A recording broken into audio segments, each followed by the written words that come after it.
La última parte, tal vez la parte más importante, es la oclusión orgánica. ¿Ya? Entonces, la oclusión orgánica básicamente, ¿ya?, se clasifica en los que hemos hablado, ¿no?, los determinantes posteriores y los determinantes que son también conocidos como no modificables. ¿Cuáles son estos elementos? Estos elementos básicamente, ya hemos hablado, la relación céntrica, el eje intercondilar, la distancia entre cóndilos, la armonía entre la arcada superior e inferior, curvaturas de trayectorias condilias, ángulos de línea articular y transducción de movimientos laterales. Entonces, esto no es modificable, a no ser que se haga una cirugía, ortopedia en la persona, ¿no? Es totalmente difícil de modificar. Siguiente. Ahora, hay otros determinantes, que son los determinantes medios y anteriores, que son modificables. Dentro de estos son los que son susceptibles a cambios, puede ser con la cuestión de hacer restauraciones, implantes y todo aquello, ¿no?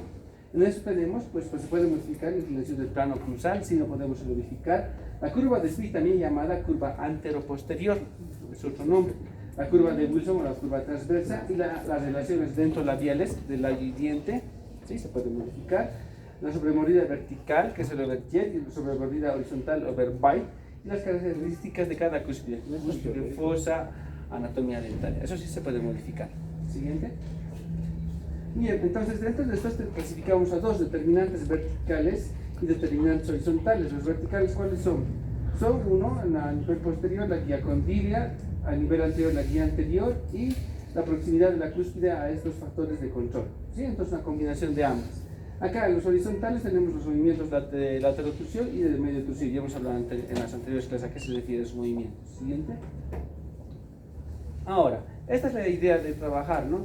Para lograr la oclusión mutuamente protegida, llegar a una oclusión mutuamente compartida, perfecta, se necesita el análisis de los factores determinantes de la oclusión, los anteriores y posteriores, de los dos que hemos hablado.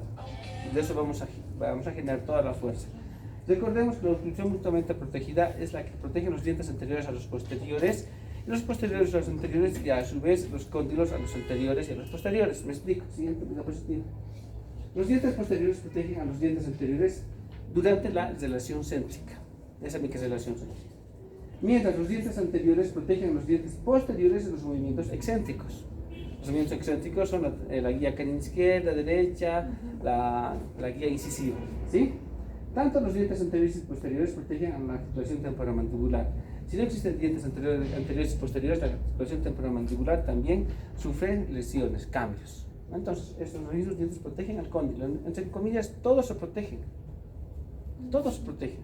Por eso es importante tener todo en orden. Siguiente, por favor.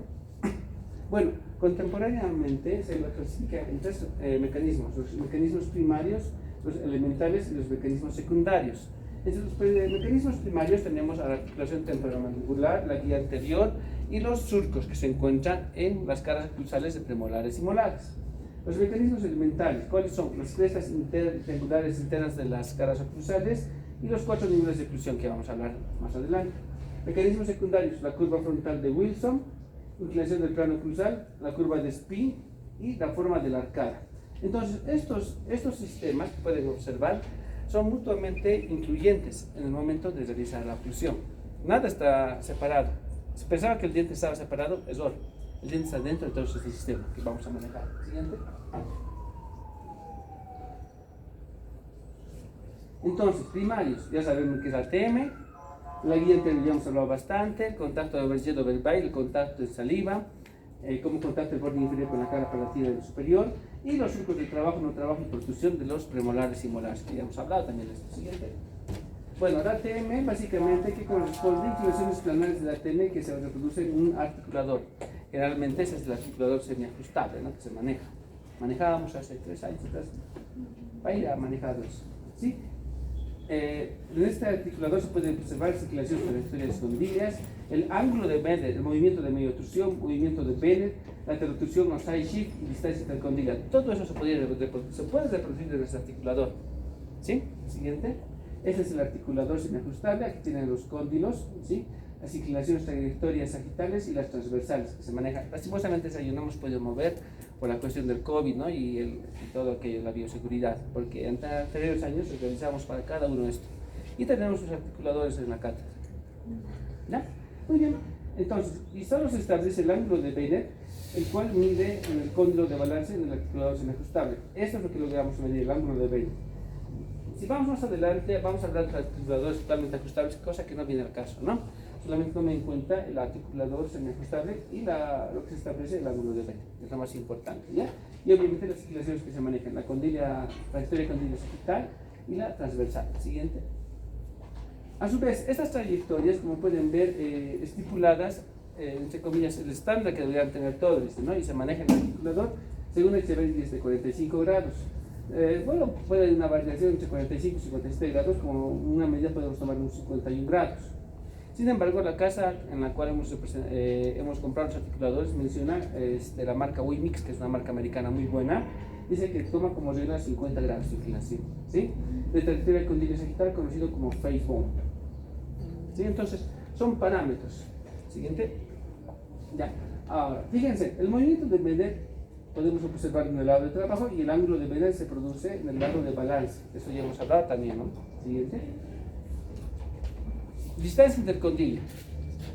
Miren, ¿qué es tan importante tener la distancia intercondilio? Esto no se puede modificar, ojo, ¿no? Pero podemos saber lo que puede pasar con el paciente. Por ejemplo, si mi distancia intercondilia en la mandíbula indica a mayor distancia intercondilia, a mayor dimensión de separación, el ángulo formado por el surco de trabajo y balance es obtuso. Significa que las cúspides van a ser de menor altura, bajas. Por el contrario, si esta distancia intercondilia lo tomamos en cuenta en el maxilar, y vamos a tener a mayor distancia intercondilia cuando es mayor la distancia, más agudo se va a formar el ángulo por el surco de balance y trabajo, y por ende las cúspides van a ser mucho más altas. Todos deberíamos tener esto, ¿no? Para que mantengan nuestras cúspides altas. Si tenemos esto, nuestras cúspides tienden a desgastarse más rápidamente. Siguiente. Ahí está, la famosa distancia intercondilia. Siguiente. Muy bien, la guía anterior es este punto de contacto que tenemos entre la cúspide, ¿sí?, o el vértice del incisivo inferior respecto a la cara palatina de los incisivos superiores. Este va a trabajar en lo que se denomina el movimiento de protrusión que hemos hablado y lateralidad. Y el punto de acoplamiento, fíjense, el punto de choque es de 0,0004, a lo cual se denomina contacto en saliva. Es por eso que cuando colocan un papel de articular, agarran y pueden retirarlo, porque el contacto no es cerrado, permite ese espacio muy corto, pero. Y también esto va a permitir la guía anterior de la reclusión inmediata a los movimientos de protrusión y la protección de los dientes posteriores, y va a ser el tercer principio fundamental de la oclusión orgánica, la no interferencia. Cuando no hay interferencia, todo se puede dar en la oclusión. Siguiente. Factores fundamentales de la guía anterior: la altura funcional de los incisivos, el punto de acoplamiento donde va a contactar y el ángulo de la trayectoria incisiva. Siguiente. Aquí tenemos justamente la altura funcional, corresponde al overjet del overbite, el punto de acoplamiento, ¿sí?, el contacto en saliva, y el ángulo de la trayectoria incisiva. Como pueden ver, este ángulo formado entre la cara palatina del superior y la cara vestibular del inferior va a determinar una excelente guía anterior. ¿Sí? Siguiente. Surcos. Los surcos, ¿cuáles son? Los que encontramos en premolares y molares. Durante los movimientos de transducción, las cúspides fundamentales generan surcos sobre los dientes antagonistas. Significa los movimientos laterales. Forman arcos góticos según donde se mueva la mandíbula. Los arcos góticos son forma de una V. Puede ser una V abierta o una V cerrada. V abierta es cuando el ángulo es mucho más obtuso y las cúspides son bajas. Mientras cuando es más cerrado es una V más, como decimos, cúspides más altas. ¿Sí? Esa variación es importante tomar en cuenta cuando hablamos de los surcos. Prevén una forma de escape a las cúspides antagonistas evitando colisiones. Ya hemos observado que cuando más altas son las cúspides y más profundas son las fosas, mejor es la oclusión. Ojo, la mejor oclusión es la que tiene la mejor desoclusión. ¿Y cuál es la mejor oclusión que uno tiene? Cuando las cúspides son más altas y las fosas más profundas. Y eso se da en las personas jóvenes. Las personas adultas generalmente tienen cúspides bajas y fosas poco profundas. Entonces su oclusión no es buena, porque ya no permiten una buena desoclusión. ¿Sí? Muy bien. Cúspides tenemos, ya saben, de trabajo, no trabajo y propulsión, perdón, los surcos. Siguiente. Ya hemos hablado de esto, surco de propulsión, de no trabajo, de trabajo, ¿no? Que es importante reproducir otra vez en nuestro diagnóstico y cuando hagan sus restauraciones dentales. Siguiente. Y aquí hemos hablado de esto la anterior vez, ¿se acuerdan? ¿No ven? Los superiores e inferiores, como es antagonista el movimiento de trabajo y de trabajo a cada superior como a cada inferior. ¿Sí? Es completamente lo opuesto. Siguiente. Y aquí está representado como pueden observar. Lo que está de color amarillo son los surcos de producción. Lo que está de color celeste son los surcos de trabajo. Lo que está de color rojo son los surcos de no trabajo. Como pueden ver, aquí tenemos la cara superior y la cara superior y la cara inferior, donde claramente nosotros podemos establecer lo siguiente, que son completamente invertidos. En el superior va a ser hacia el vestibular, el otro va a ser hacia el lingual. ¿Sí? Siguiente. Mecanismos secundarios. Entre los mecanismos secundarios tenemos la famosa curva de Wilson, que es una curva transversa que pasa por los premolares y molares inferiores. Ojo, la mayor curvatura se presenta en el primer premolar inferior. ¿Sí? Cuando la curva sea mayor, será menor la profundidad de las fosas. O sea, cuando la curvatura sea menor, la altura de las fosas va a ser mayor y por ende una mejor oclusión. ¿Sí? Esta curvatura se va a acentuar a medida que se dirige hacia atrás. ¿Ya? Eso tomarlo en cuenta. Siguiente. Aquí podemos observar, fíjense, esta es la curva de Wilson. Una curva transversal que se va a marcar en la arcada inferior. Que va a comenzar el primer premolar y se va a acentuar hasta el segundo, hasta la pieza más posterior. Esta línea que ven, ya les voy a explicar un poco más adelante, esa curva de Spee. Siguiente. Plano oclusal. El plano oclusal no solamente se refiere a todas las piezas dentales, sino que cada pieza dental tiene planos oclusales, porque cada pieza dentaria tiene cúspides. ¿Vale? 4, 2, 5 cúspides. Son microplanos que constituyen factores para la desoclusión, constituyen problemas para la desoclusión. ¿Por qué? Cuando es más plano, o sea, las cúspides son más planas, no se puede hacer una buena desoclusión, pero cuando las cúspides son más altas, se puede hacer una buena desoclusión. Una vez más, las cúspides altas y fosas profundas permiten una buena desoclusión.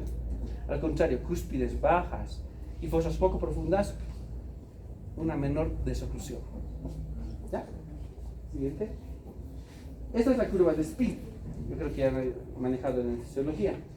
Es un plano tangente imaginario que pasa por el vértice del canino hasta la cúspide más distal del último molar. Generalmente se toma en cuenta el segundo molar. En este caso muchos tomaban el tercer molar, actualmente ya no se toma. Entonces, esta línea horizontal más la profundidad del primer molar inferior determina la famosa curva de Spee, que está entre 2.5 hasta 3 milímetros de profundidad, ¿no? Ojo, cuando la curva de Spee es más profunda, hay una menor desoclusión. Cuando la curva de Spee es más plana, hay una mejor desoclusión. ¿Sí? Significa, curva de Spee más baja, cúspides bajas. Cúspides de Spee más plana, cúspides más altas. Siguiente. La curva de Spee, como pueden observar, es eso que se mide juntamente con una línea tangente que pasa, ¿no? Dijimos, la famosa curva de Spee, que es una curva antero-posterior y se mide a nivel del primer molar, ¿no? Siguiente. Ambas curvas, la curva de Spee más la curva de Wilson, van a conformar el espiral dinámico de McHorris. El espiral dinámico de McHorris es una forma de estudiar tridimensionalmente la oclusión, ¿sí? Y además, este espiral dinámico de McHorris indica que cuando tengamos las piezas más posteriores cerca del cóndilo va a haber más control de los movimientos laterales protrusivos a través del último molar. Cuando faltan piezas dentarias, obviamente el control se va a manejar más en el sector anterior. ¿Ya? Siguiente. Mecanismos elementales. Dijimos, 4 niveles de oclusión. ¿Cuáles son? Son las elevaciones y las famosas depresiones. Esto ya hemos avanzado, estamos repasando nada más. Las elevaciones, puntas de cúspides y de bordes marginales y transversales, ¿no? Y las depresiones, las fosas y los surcos de desarrollo y los famosos suplementarios. Esos son los 4 niveles de oclusión. Siguiente. Bueno, crestas triangulares internas se encuentran en las caras oclusales y premolares y molares, formando las facetas armadas. Estas van a ser, miren, qué importante es que ustedes se construyan las crestas triangulares internas. Y qué difícil de hacerlo, ¿no? Porque esta semana están trabajando y están tratando de formar la anatomía. Pero forman esto más y fíjense qué van a lograr en su oclusión. Va a evitar las colisiones durante los movimientos laterales, son efectores retinales de la molienda de la alimentación. Tienen la forma triangular con una base hacia el surco, ¿sí? Y en la punta termina en la punta cuspide. Ojo, ¿se acuerdan que forman los surcos suplementarios, no? Forma un surco suplementario, otro surco suplementario, ¿qué queda al centro? La cresta triangular interna. Y cada cúspide tiene una cresta triangular interna. Estamos hablando de premolares y molares. Siguiente. Aquí está. Estas son las crestas triangulares internas. Que tan difíciles de hacer, ¿no? Obviamente muchos también he visto que son muy capos. ¿Listo? Siguiente. Efectos de la variabilidad de los factores determinantes de la oclusión. Siguiente. Entre estos, vamos, con esto ya terminamos, es la última parte. Tenemos básicamente el conocimiento de todo lo que nos ha pasado durante el cuarto parcial, los parciales. Hablamos, inclinación de la característica central, a mayor desoclusión, mayor altura cuspidia, mayor desoclusión. Cuando este ángulo sea mayor, ¿sí? La altura de las cúspides va a ser mayor y por ende va a haber una mayor desoclusión. Y al revés. Inclinación del plano oclusal. El plano oclusal es un plano que pasa por la tangente, por los premolares y molares, ¿no? Del maxilar inferior. Entonces, a mayor inclinación, menor altura cuspidia y menor desoclusión. Al revés, cuando hay una inclinación menor del plano, hay una mayor desoclusión. Siguiente. Curva de Spin. Ya saben que es la curva de Spin. A menor radio, mayor altura cuspidia y mayor desoclusión. Y al revés, a mayor radio, menor altura cuspidia y menor desoclusión. Se invierte completamente. Ojo, la mayor altura es lo que todos queremos. La mayor altura cuspidia. Ojo, siguiente. Ángulo de la trayectoria incisal. El ángulo de la trayectoria incisal, dijimos, es ese plano que se va a formar entre la cara palatina del superior y la cara vestibular del inferior, ¿sí? A menor angulación, mayor altura cuspidia y mayor desoclusión. Y al revés, a mayor angulación, menor altura cuspidia y menor desoclusión. Es un trabalenguas, ¿no? Pero lo van a leer en el texto. Está en el texto de Echeverri. Siguiente. Altura del punto de acoplamiento. ¿Se acuerdan del punto de acoplamiento, no? Donde contacta, dijimos, la cara, el borde incisal del incisivo inferior con la cara palatina del incisivo superior. Dice, a mayor altura cuspidia y mayor desoclusión. Al revés, a menor altura cuspidia y menor desoclusión. Eso es lo que queremos todos. Siguiente. Laterotrusión, bueno, son movimientos laterales. Tenemos dos tipos de movimientos laterales, la laterosubtrusión y la laterodetrusión. ¿Cuál es la diferencia? La laterosubtrusión es cuando el cóndilo se va a elevar más arriba de la posición condilar del temporal. Y al revés, acá la laterodetrusión es cuando ese cóndilo, en vez de elevarse, va a ir hacia abajo en el movimiento lateral. ¿Sí? Laterosubtrusión, menor altura cuspidia y menor desoclusión. Significa que cuando tu cóndilo se sale de tu cavidad y se va más hacia arriba, no vas a tener una buena oclusión.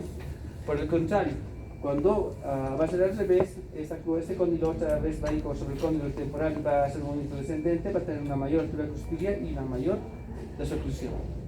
¿Ya? Siguiente. Movimiento de Bennett. En presencia del movimiento de Bennett, menor altura cuspidia y menor desoclusión. En ausencia, lo opuesto. Siguiente. Curva frontal de Wilson. Esta es la curva frontal de Wilson que ya les indiqué. A mayor curvatura, mayor altura cuspidia y mayor desoclusión. Siguiente. Y aquí tenemos los surcos de trabajo, ¿no? que ya hemos marcado, hemos explicado. Bueno, vamos a dar la última explicación. Los surcos de trabajo están en rojo, los de no trabajo en verde, pues este sería rojo, ¿no? Y este es el azul, ¿ya? Esto se va a observar cuando uno va a hacer la acción y va a hacer los movimientos laterales, que es muy importante tomarlos en cuenta. Ahora, cuando yo analizo, aquí observo, esta es la arcada superior. Como podemos observar, tenemos tres flechas, ¿no? Este movimiento, voy a explicar primero el superior para refrescar esa memoria, parte de la fosa central en dirección mesiodistal dirección directamente hacia mesial, que está en color amarillo, medio naranja. Ese es el surco de protrusión. Parte del surco principal puede ser premolar o molar y completamente tangente, bueno, perpendicular a este plano, a este surco de protrusión. Es el surco de trabajo. Y finalmente, la línea que pueden ver en color rojo que va hacia mesial y hacia lingual es el movimiento o surco de noche abajo. En el inferior es al revés. Nace de la fosa central, puede ser de premolar o molar, cualquiera que se elija, de la fosa central y va enteramente en la flecha hacia distal, el surco de protrusión. De la fosa central hacia lingual, completamente perpendicular a este surco, el surco de trabajo de la arcadia inferior, y finalmente uno que va opuesto y perpendicular en dos direcciones, hacia distal y hacia vestibular, el surco de no trabajo. Así de sencillito. ¿Sí? Los que han venido a todas las teóricas lo están entendiendo perfectamente. Lastimosamente la anatomía dentaria es como un rompecabezas. Si te falta una pieza, tienes que buscar la pieza en otro lugar o en la bibliografía. Entonces, con esta diapositiva terminamos. Los siguientes indicarles, les voy a dar la bibliografía a través del grupo de Telegram. Como todos dicen, ¿no?